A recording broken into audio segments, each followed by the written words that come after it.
Internet पर एक penguin का वीडियो तो खूब देखा होगा। वो अकेला बर्फीले मैदान में कहीं जा रहा है। लोग उसे कहते हैं सुइसाइडल पेंगुइन। पर क्या ये कहानी सच में वैसी है जैसी दिखती है? चलिए आज पता लगाते हैं इस वायरल क्लिप के पीछे की असली कहानी।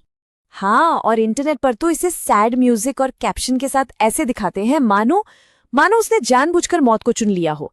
ये इमेज हम सबके दिमाग में कहीं ना कहीं छप चुकी है ना? तो फिर सवाल यही उठता है कि इंटरनेट के इस सबसे उदास पेंगुइन की असली कहानी आखिर है क्या?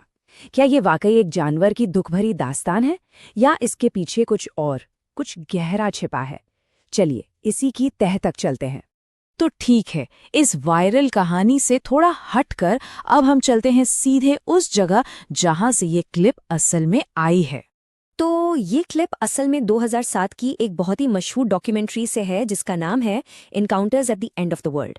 और ये कोई आम जानवरों वाली फिल्म नहीं है। ये तो अंटार्कटिका में जिंदगी के बड़े बड़े सवालों पर सोचने को मजबूर कर देती है। और कमाल देखिए, इसी इतनी गहरी फिल्म का एक छोटा सा हिस्सा वायरल हो गया। फिल्म में सीन कुछ ऐसा है। एक साइंटिस्ट समझाता है कि कभी कभी कोई एक पेंगुइन अचानक अपनी पूरी कॉलोनी और समंदर को छोड़कर पहाड़ों की तरफ चल पड़ता है, मतलब अंदरूनी बर्फीले रेगिस्तान की ओर। ये एक ऐसा रास्ता है जहां ना तो खाना है और ना ही वापसी का कोई चांस, यानी सीधी सीधी मौत। तो ठीक है, ये तो हुई फिल्म की बात। अब देखते हैं कि साइंस इस बारे में क्या कहता है। और सबसे मजेदार बात तो ये है कि फिल्म के डायरेक्टर वर्नर हर्ज़ोग खुद इसे डिप्रेशन या सुसाइड नहीं मानते। उनका कहना है कि हमें जानवरों पर अपनी इंसानी भावनाएं नहीं थोपनी चाहिए। लेकिन हाँ, वो ये जरूर मानते हैं कि वो पेंगुइन पक्की मौत की तरफ ही जा रहा था।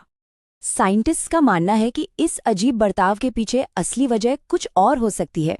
जैसे हो सकता है कि बेचारा पेंगुइन रास्ता भटक गया हो, या उसके दिमाग में कोई न्यूरोलॉजिकल प्रॉब्लम हो, या फिर उसका जो इंटरनल कंपास होता है ना, वही खराब हो गया हो। तो यहाँ मामला बिल्कुल साफ हो जाता है। जो वायरल कहानियां हैं और जो असली फैक्ट्स हैं, उनमें जमीन आसमान का फर्क है। ये पेंगुइन की सुसाइड की कहानी तो बिल्कुल नहीं है। इसका असली मतलब कहीं ज्यादा गहरा और सिंबॉलिक है। तो फिर सवाल ये उठता है कि अगर ये सुसाइड नहीं है तो हर्ज़ोग ने इस सीन को फिल्म में डाला ही क्यों? आखिर वो दिखाना क्या चाहते थे? देखिए, हर्ज़ोग के लिए ये पेंगुइन कोई साइंटिफिक पहेली नहीं था। उनके लिए ये एक बहुत पावरफुल सिंबल था। उनका मकसद बायोलॉजी समझाना था ही नहीं, बल्कि जिंदगी की एक गहरी सच्चाई दिखाना था।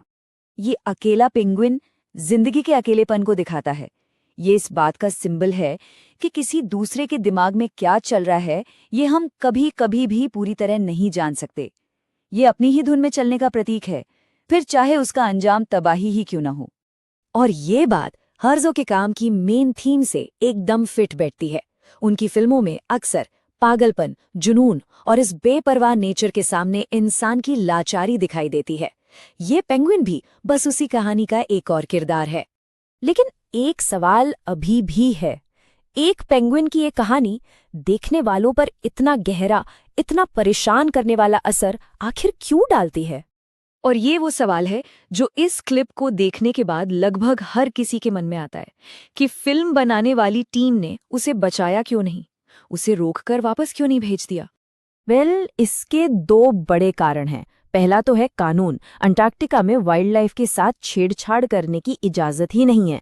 और दूसरा कारण है हर्ज़ोग की अपनी फिलॉसफी। वो मानते हैं कि नेचर न अच्छी होती है न बुरी, वो बस है। और एक फिल्म मेकर के तौर पर उनका काम सिर्फ उसे दिखाना है, उसे बदलना नहीं। और यहीं पर इस कहानी का सबसे पावरफुल राज खुलता है। असल में ये पूरी कहानी उस अकेले पेंगुइन के बारे में थी नहीं, ये कहानी हमारे बारे में है। ये सीन एक आईने जैसा है जिसमें हम अपने ही डर और अपनी चिंताएं देखते हैं। जरा सोचिए, एक विशाल, खाली, अंतहीन बर्फीला मैदान, उसमें एक छोटा सा जीव बिल्कुल अकेला बस चला जा रहा है। उसे बचाने वाला कोई नहीं है, और वो ऐसा क्यों कर रहा है इसका कोई जवाब नहीं है।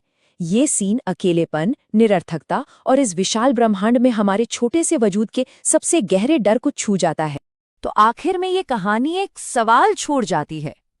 जब हम ये देखते हैं कि इस नेचर को हमारी कोई परवाह नहीं है, तो ये एहसास हमें अपने बारे में और इस दुनिया में अपनी जगह के बारे में क्या सिखाता है? इस पर जरूर सोचिएगा।